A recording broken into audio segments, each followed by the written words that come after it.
Gender. Gender. What is all the fuss about gender, and why do I, as a potential educator, need to know about it? Aren't gender stereotypes something parents should be addressing in the home? It seems like a lot to be aware of. How do I make sense out of all of this? Well, the first step is to define our key terms and the constructs in which we'll use them. What? Confused already? Well, let me ask you this. You want to be happy, right? Yeah. And everyone deserves to be happy, right? Of course. Well, what if we could somehow measure this happiness in something called Denier's subjective well-being construct? Okay. Well, let me ask you something else. Yeah? Do you know what gender self-confidence is? To be confident in my own gender. Well, yes, sort of, but think of it like this. There are two parts that make up one's gender self-confidence. Oh, really? Yeah, there is your gender self-definition and your gender self-acceptance. What do you suppose gender self-definition is? How I define my gender. Now, gender self-definition is a description for how strongly you identify with self-defined masculine or feminine traits. So, like, if my gender was male and I strongly identified with self-defined masculine traits, I'd be like, oh my gosh, I really have to be a man in the way I think a man should be. If I'm not the biggest, fattest man I know how to be, then life is just not worth living. Well, that's what's great about all of this, is that you should be free to shape your own meanings of these constructs. So, sure. Cool. But what's this gender self-acceptance all about? I'm really glad you asked, because a researcher named Hoffman worked with a team to discover whether gender self-acceptance had a positive relationship with subjective well-being, among other things. And you know what? What? They found empirical evidence for a correlation between an individual's gender self-acceptance and subjective well-being. Great, but what is gender self-acceptance? Oh, sorry. Gender self-acceptance is how comfortable you are as a member of your gender. It speaks of how much you accept, respect, and value yourself as a man or woman. Wow, that's really deep. Yeah, it is. Oh, but wait a minute.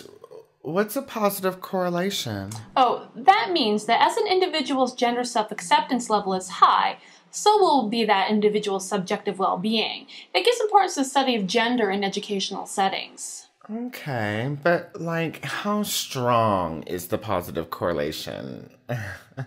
I mean, is it, like, really small, or is it, like, really big?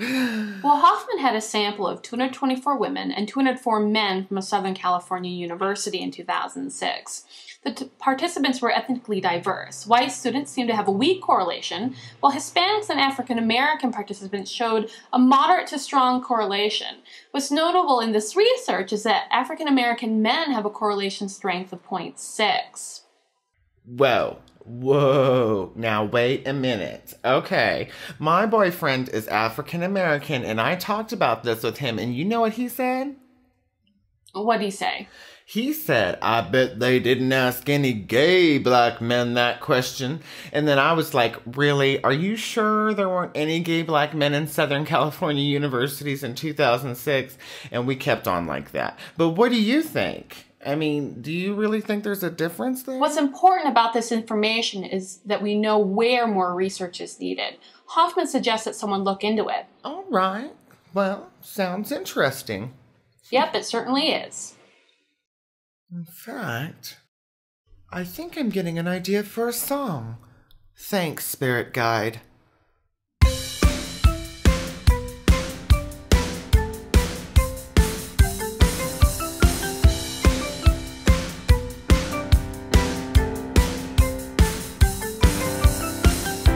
A positive correlation exists between gender self-acceptance and diner subjective well-being.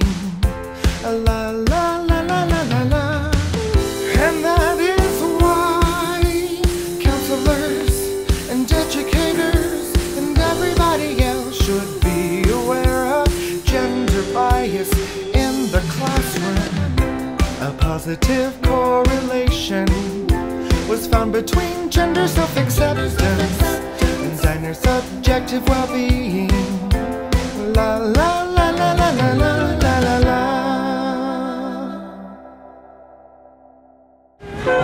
A positive correlation was found between gender self-acceptance and one's subjective well-being. As an early childhood educator, what does that mean to you? I would think that gender self-acceptance means a higher self-esteem, and so higher self-esteem would mean happiness.